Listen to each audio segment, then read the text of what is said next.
Welcome back to Building Character, where we figure out how to play as your favorite fictional characters in Dungeons & Dragons. Remember to like and subscribe to impress an older lady. Maybe. Today we're building Aragorn, also known as Strider, or the rightful king of Gondor. But if you don't want to claim the throne, you can always just bail, go camping for a couple decades, and eventually save the world before coming back and fulfilling your birthright. It's basically fantasy Rumspringa. For Frodo.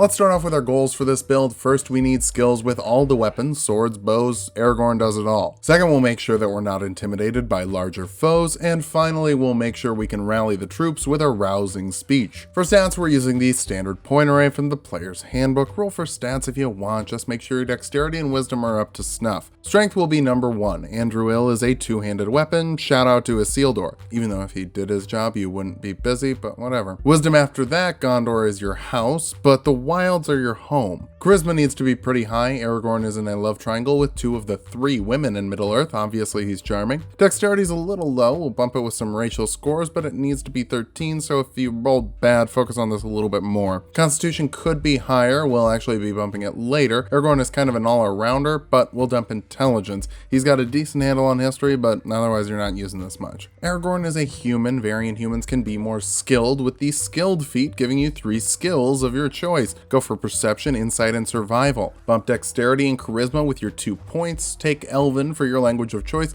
and the medicine skill for your skill of choice, with the noble background giving you history and persuasion, along to go with the position of privilege to invoke your birthright when you really need to. We'll kick things off as a revised ranger, letting you take 3 skills from their list. Go for athletics, stealth, and nature. You get a favorite enemy that you deal an extra 2 damage to with weapon attacks, and have advantage on tracking with survival checks. Humanoids covers orcs, goblins, and halflings. Not that you'd attack the halflings, just track them. You're also a natural explorer, giving you advantage on initiative rolls, advantage on creatures who haven't acted in initiative, and you can ignore difficult terrain. You can travel stealthily at a normal pace, and find twice as much food while foraging. Aragorn is the OG ranger who inspired the class, so it makes sense that all of these abilities tie directly to him.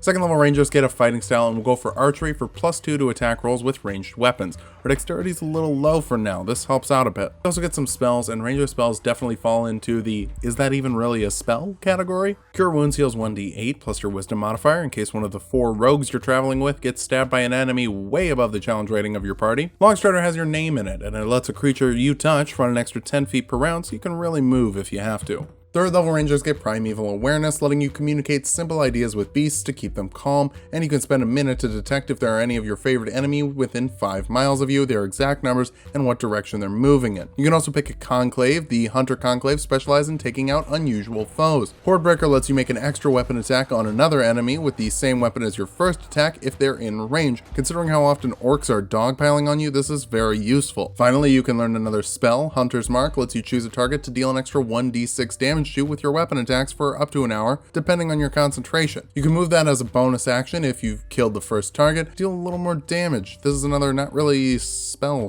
Fourth level rangers can grab a feat. The Inspiring Leader feat lets you give a 10-minute speech to grant up to 6 creatures temporary HP equal to your level plus your charisma modifier. Just do the speech at the Black Gate, replace the proper nouns with relevant things to your campaign, and you're good. Heading over to Fighter now. First level fighters get a fighting style. Great Weapon Fighting lets you reroll 1s and 2s with two-handed weapons. Specifically, let's call Andruil a greatsword, dealing 2d6 slashing damage with a potential extra d6 from Hunter's Mark. The sword hits hard. You also have Second Wind, letting you heal 1d10 plus your fighter level on a short rest. If you fall, there's going to be a whole power vacuum thing, just don't. Second level fighters get Action Surge, letting you make an extra action once per short rest. With Hordebreaker and Hunter's Mark, you could potentially be dealing 10d6 plus 8 damage in one round if there are enough orcs around you.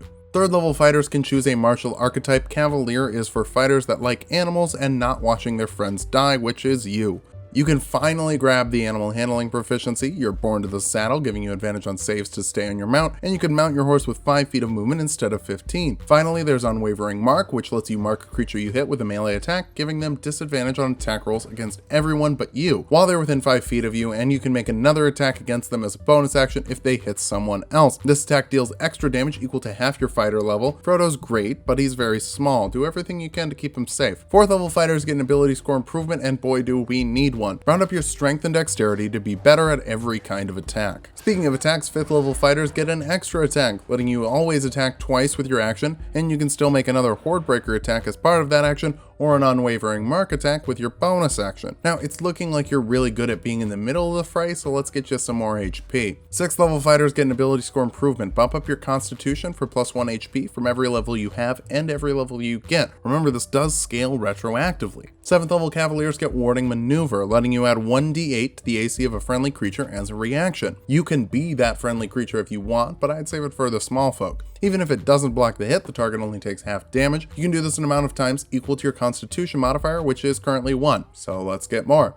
8th level fighters get another ability score improvement. Invest in constitution for more warding maneuvers and more HP. Back over to ranger, normally you'd get an extra attack at the 5th level, but we already have that from fighter, so you just get a 2nd level ranger spell. Pass without trace gives up to 6 creatures +10 to their stealth checks while they're within 30 feet of you. Even the Nazgul can't track that. 6th level rangers get improved favorite enemy, letting you pick another type of enemy to totally wreck. I'd go for giants. Trolls fall into that category. Your bonus damage bumps up to 4, and you have advantage on saving throws against effects from spells and abilities these things use. From a giant, that's probably a strength save, and you're proficient with those, so that's nice. 7th level hunter rangers get defensive tactics. Steel will gives you advantage on saving throws against being frightened. You're on the front lines, you're never hiding in the back. 8th level rangers get an ability score improvement. Bump that constitution for the last time to get your HP and warding maneuvers where we need them to be. You also get fleet of foot, letting you dash as a bonus action. Here's where I kind of went back and forth on what to do for the last 4 levels. I decided to go for fighter, as these levels are really good for fighter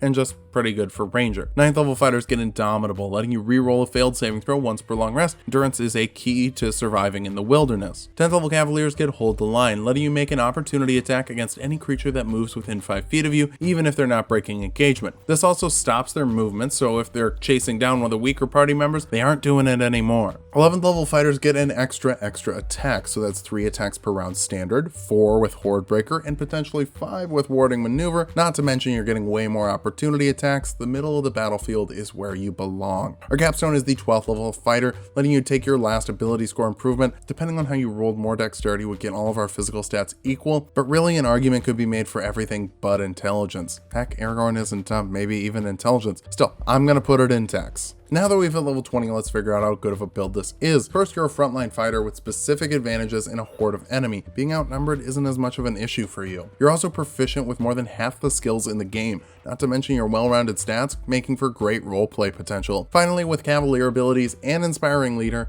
you're a great team member supporting the rest of the party. For weaknesses, there's a reason people min-max. It's good. Being well-rounded is fine, but low attacking modifiers mean you could be missing a lot. You're particularly lacking in intelligence, which isn't the worst stat to be missing, but you're not going to be super helpful solving puzzles. Finally, there's a bit of a double up between ranger and fighter. Thankfully, you get a 2nd level spell when you get extra attack from ranger, but that's still less than ideal. But the fog of war normally isn't a place with ideal conditions. Make the best of any situation, jump into the fray, and keep your fellowship together.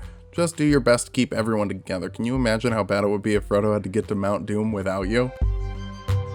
Hey, thanks for watching everyone. This is my first video I've recorded since hitting 10,000 subscribers. That means so much to me. I'm gonna put together a little Q&A thing over on Twitter. If you have some cues for my A, be sure to follow me there. And come back next week, we've got 2 more demigods for you to play with.